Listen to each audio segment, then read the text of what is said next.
Cinema जगत में कई बड़े सुपरस्टार आ चुके हैं जिन्होंने अपने स्टारडम से एक टाइम पे पूरी इंडस्ट्री को हिला के रखा था, लेकिन इनमें से बहुत ही कम होती है जो स्टारडम को लॉन्ग टर्म में बरकरार रख पाती है। उन्हीं कम एक्टर्स में से एक है रजनीकांत। इनका स्टारडम इंडियन सिनेमा के सितारों में अलग ही चमकता है। साउथ में तो इन्हें पूजा जाता ही है, लेकिन ओवरऑल इंडिया भर में इनके फैंस देखने को मिलते हैं। 74 इयर्स की एज में इन्होंने जिस तरह से साउथ इंडस्ट्री के किंग की कुर्सी को पकड़ के रखा है, ये हर किसी के बस की बात नहीं है। एवं अगर तुम देखने जाओगे तो इनके स्टारडम के आसपास भी तुम्हें कोई दिखाई नहीं देगा।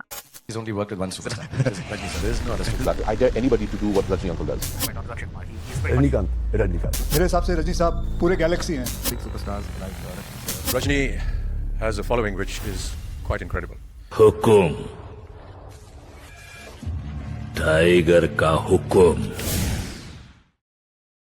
ओके तो सबसे पहले सिनेमा लेजेंड्स के पहले एपिसोड में वेलकम भाई लोग। ये हमारी नई सीरीज स्टार्ट हो रही है जिसमें हम उन फिल्मी सितारों के बारे में जानेंगे जो बाकी सबसे हटके अलग ही चमक रहे हैं। यानी कि उन्होंने अपने सिनेमा के करियर में कुछ ऐसा अचीव किया है जो किसी और के लिए लगभग इम्पॉसिबल है। और जब मुझे इस सीरीज का आइडिया आया तो सबसे पहले रजनी सर की ही इमेज मेरे दिमाग में आ रही थी। इसलिए सिनेमा लेजेंड्स के फर्स्ट एपिसोड में हम जानेंगे 5 secrets of Rajni sir, unstoppable and legendary stardom. Rajinikanth को सिनेमा में अपना पहला ब्रेक 1975 में आई तमिल फिल्म अपूर्वा राजंगल से मिला था। अगर नाम गलत हो जाए तो सभी नाम तुमको स्क्रीन पर दिख जाएंगे। खैर इस फिल्म में वो नेगेटिव रोल में नजर आए थे। इसके एक साल बाद ही वो तेलुगु ड्रामा फिल्म अंतुलेनी कथा में लीड में दिखे। उनके साथ इसमें कमल हसन भी थे। और सेम इसी साल तमिल में उन्हें मुंड्रू मुडिच्चू फिल्म से सफलता मिली। इसमें इनके साथ कमल हसन तो थे ही, लेकिन श्रीदेवी भी दिखी थी।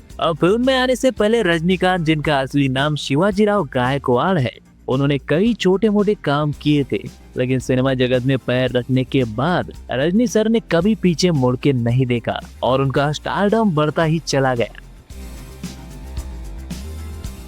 रजनी सर अपने यूनिक स्टाइल के लिए जाने जाते हैं। ये बात सभी जानते हैं कि रजनी सर को स्टाइल में कोई भी टक्कर नहीं दे सकता। उनके चलने का स्टाइल, यूनिक एक्शन करने का स्टाइल, बीड़ी फूकने के स्टाइल से लेकर डायलॉग डिलीवरी, हंसने से लेकर चश्मा पहनने तक, everything is a unique and iconic style. और ये चीज इतनी फेमस और कूल है कि अगर तुम उनके बाद वाले साउथ एक्टर्स की जनरेशन को नोटिस करोगे तो कई बड़े सुपरस्टार रजनी सर की ही स्टाइल कॉपी करते हैं, ऐसा नोटिस हो जाता है। और यही हर चीज को यूनिक स्टाइल में करने वाली बात ही उनके स्क्रीन प्रेजेंस को इतना तगड़ा बनाती है कि उनके सामने ऐसे वैसे एंटागोनिस्ट को देखने में मजा ही नहीं आता। और विजय सेतुपति, नाना पाटेकर, सुनील शेट्टी जैसे बड़े विलन कास्ट करने पड़ती है, तभी काला दरबार और कबाली जैसी फिल्मों में उनका लार्जर देन लाइफ परफॉर्मेंस देखने में मजा आता है। और ऐसा नहीं है कि उनका ये स्टाइल या फिर उनका एक कैरिस्मेटिक स्क्रीन प्रेजेंस उनके सुपरस्टार बनने के बाद आया है।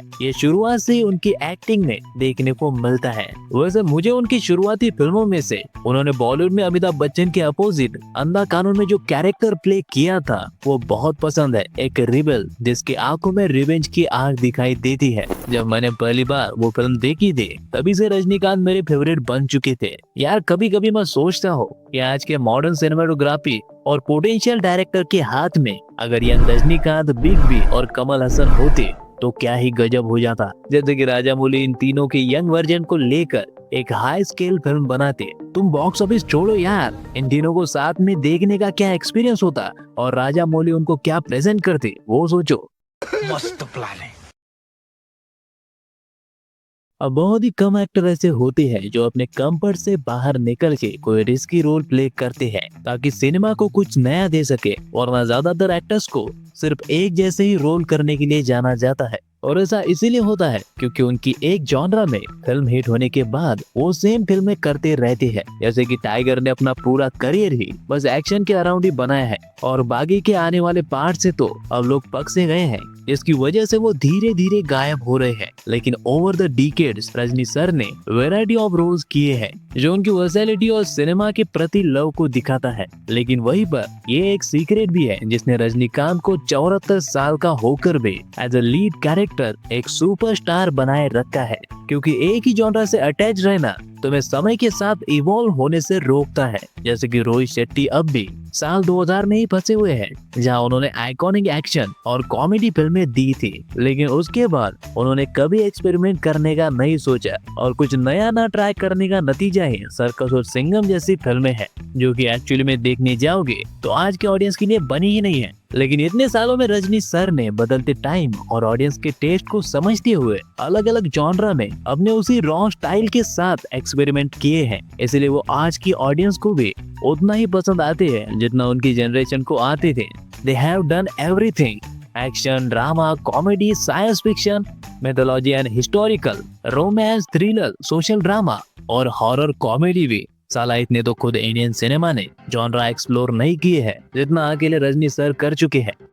क्यों हिला डाला ना। और किसी भी एक्टर को सुपरस्टार बनने के लिए वर्सेटाइल होना बहुत जरूरी है। अब ये बात तो सभी जानते हैं कि एक एक्टर के करियर में ऊंचाई को छूना तभी पॉसिबल हो पाता है जब उसका फैन बेस लॉयल हो। कई ऐसे बड़े स्टार की फिल्में आती हैं जो एक्चुअली में अच्छी नहीं होती, लेकिन सिर्फ उस स्टार के फैंस की वजह से वो फिल्में चल जाती हैं। And Rajinikanth commands an unwavering multi generational fan base. अभी पिछले ही पॉइंट में मैंने तुम्हें बताया है कि कैसे हर जनरेशन को फैन बनाना रजनीकांत के लिए उनकी वर्सैलिटी और टाइम के साथ डिफरेंट जॉनर में एक्सपेरिमेंट करने की वजह से ही मुमकिन हो पाया है। लेकिन रजनी सर का फैन बेस बहुत ही क्रेजी है। उनके फैंस उन्हें डेमी गॉड की तरह ट्रीट करते हैं। मूवी रिलीज के वक्त पोस्टर का दूध से अभिषेक करना तो उनके लिए बहुत आम बात है। साउथ में लिटरली रजनी सर के मंदिर बना के उन्हें पूजा जाता है। अब ऐसे में इन लोगों के लिए थिएटर में जाना कौन सी बड़ी बात होगी, लेकिन थिएटर में जाने के अलावा फैंस इनके स्टारडम को बढ़ाने में की रोल प्ले करती है। उनके फिल्म को किसी फेस्टिवल की तरह सेलिब्रेट करके, जहां उनके फैन क्लब सोशल मीडिया पे कंटिन्यूअसली एक्टिव रहते हैं, जहां पर वो रजनीकांत की जो अगली मूवी रिलीज होने वाली होती है उससे पहले हैशटैग ट्रेंड करवाते हैं और बहुत सारी और भी ऑनलाइन एक्टिविटीज करके मूवी रिलीज होने से पहले ही उसकी डिजिटल हाइप क्रिएट की जाती है। ये बहुत ही इम्पोर्टेंट पॉइंट है किसी भी एक्टर के लिए कि वो किस तरह के रोल चूज करते हैं और किसे रिजेक्ट करते हैं। तुमने सुना होगा कि कई सुपरहिट फिल्मों को पहले किसी और एक्टर को ऑफर किया गया था, लेकिन वो उसे रिजेक्ट कर देते हैं और जिस एक्टर ने उसे किया उसका पूरा करियर ही बदल जाता है। जैसे कि पुष्पा पहले महेश बाबू को ऑफर हुई थी, या फिर मुन्ना भाई MBBS पहले SRK को ऑफर हुई थी। लेकिन फिल्म के साथ ये भी बड़ा इम्पोर्टेंट होता है कि आप किस डायरेक्टर के साथ काम कर रहे हो। अगर आपने सही डायरेक्टर चूज नहीं किया तो प्रभास की आदिपुरुष जैसा हाल हो सकता है, जहां प्रभास को सुनते वक्त कहानी और डायरेक्टर का विजन बहुत ही बढ़िया लगा होगा, क्योंकि रामायण की कहानी ऐसी है। लेकिन सही डायरेक्टर ना होने की वजह से सारी चीजें बिगड़ गई। And I told you that is the main secret of Rajni sir success. Consistency and reinvention वाले पॉइंट में मैंने तुम्हें ये तो बताया कि कैसे टाइम के साथ रेलेवेंट रहने के लिए रजनीकांत ने हर जॉनरा में सक्सेसफुल एक्सपेरिमेंट किए हैं, लेकिन सही फिल्मों के साथ वो सही डायरेक्टर भी चूज करती है जो कि उनकी लेगेसी और एज को समझते हुए उन्हें बेस्ट प्रेजेंट करती है। जैसे कि नेल्सन दिलीप कुमार ने उन्हें जेलर में एक रिटायर्ड जेलर दिखाया है और सिर्फ इसीलिए वो रोल इतना कन्विंसिंग बन पाया। या फिर फ्यूचर की बात करूँ तो आगे चल के उनकी डायरेक्टर लोकेश कनगराज के साथ कूली नाम की एक फिल्म आ रही है और डायरेक्टर लोकेश कनगराज किसी भी एक्टर को मासी लुक में किस वे में दिखा सकते हैं ये हम सब अच्छी तरह से जानते हैं। Overall it is important how you pick script that balance mass appeal with modern narratives and Rajinikanth does this very well. Clean image, इसे लोग हल्के में ले लेते हैं। मे भी कुछ लोग जो सिर्फ सिनेमा को प्यार करते हैं एज अ ट्रू सिनेफाइल, वो सिर्फ एक्टर की एक्टिंग को देखते होंगे, लेकिन मेजॉरिटी ऑडियंस एक एक्टर के एक्टिंग करियर से ज्यादा उसकी पर्सनल लाइफ में इंटरेस्टेड होती है। एक एक्टर क्या करता है, क्या खाता है, कैसे रहता है, सब चीजों को लेकर आए दिन गॉसिप चलते रहते हैं और इसी चीज का असर एक एक्टर के एक्टिंग करियर पर भी पड़ता है। इसीलिए तो अक्षय कुमार के बेमल की एड पे इतना बवाल हो जाता है कि उन्हें सोशल मीडिया पे ऑडियंस से माफी मांगनी पड़ती है। रणवीर सिंह की अजीब हरकतें और कपड़ों से अजीब सा लगाव उन्हें बिकम द फ्यूचर सुपरस्टार की रेस से एकदम से बाहर कर देता है। डेफिनेटली वो एक अच्छे एक्टर है, इस पे किसी का ध्यान नहीं जाता। जॉनी डेप को अपने पर्सनल लाइफ में चल रहे केस की वजह से ही कई फिल्मों से निकाला जाता है, एवं पायरेट्स ऑफ द कैरिबियन से भी, जो कि उनके बिना हिट हो पाना नामुमकिन है। अब ये सब मैं तुम्हें इसीलिए बता रहा हूँ क्योंकि एक सुपरस्टार बने रहने में ये पॉइंट भी एक बहुत बड़ा रोल प्ले करता है। And Rajni sir humility and spiritual lifestyle contrast sharply with his on screen extravagance, इसीलिए ये भी उनके स्टारडम का राज है। हाँ, ये बात बिल्कुल सच है कि रजनी सर जेन्युइनली एक सिंपल लाइफ जीना पसंद करते हैं। अब ये बात वैसे तो बहुत चीजों से दिखाई देती है, पर मैं तुम्हें एक बड़ा ही विजिबल एग्जांपल देता हूँ। रजनी सर के बाल जो कई साल पहले ही जाना स्टार्ट हो चुके थे, और रजनी सर अच्छी तरह से जानते थे कि एक लीड एक्टर के लिए पब्लिक में ऐसा दिखना खतरनाक हो सकता है। इसलिए अमिताभ बच्चन जी विग पहनती है, रणबीर, सलमान, अक्षय और गोविंदा जैसे कई बड़े स्टार्स ने अपना हेयर ट्रांसप्लांट करवाया है। इसमें कोई बुरी बात नहीं है, पर रजनी सर पब्लिकली जैसे वो है वैसे ही रहते हैं, and that is his simplicity. उनकी जेन्युइन और ग्राउंडेड इमेज सबके दिलों में बन चुकी है और लोगों को ये सिंपलिसिटी पसंद आती है। तुम्हें फिर से एग्जाम्पल दूं तो रणवीर सिंह को जहाँ अतरंगी कपड़ों के लिए ट्रोल किया जाता है, वही विजय सेतुपति को उनके हमेशा सिंपल लुक के लिए तारीफें भी मिलती है, और यही चीज रजनी सर के लिए भी काम आती है। लेकिन अब तुम्हें ये भी बता दूं कि वो सिंपल लाइफस्टाइल के साथ बहुत हम्बल भी है। Then I told him, Aishwarya Rai heroine. Aishwarya Rai heroine. अरे यार कमाल का लड़की यार, फैंटास्टिक। Aishwarya Rai heroine, हाँ। हीरो कौन? Said, तुम हीरो? दिन वो किए चला बाय बाय बाय बाय। बाहर से आवाज आता है, अरे क्या होगा यार ऐश्वर्या राय को? अभिषेक बच्चन को क्या हो गया यार? अभी छोड़ दो यार। अमिताभ साहब को क्या हो गया यार? हीरोइन इसके साथ। देखो, so thank you very much Aishwarya. वो अक्सर अननेसेसरी कंट्रोवर्सीज को अवॉइड करते हुए दिखे हैं, और हर सुपरस्टार की तरह इनका सेंस ऑफ ह्यूमर भी बहुत तगड़ा है। तो ये सभी चीजें फैंस के दिलों में उनकी ऑथेंटिक इमेज को बनाए रखती है।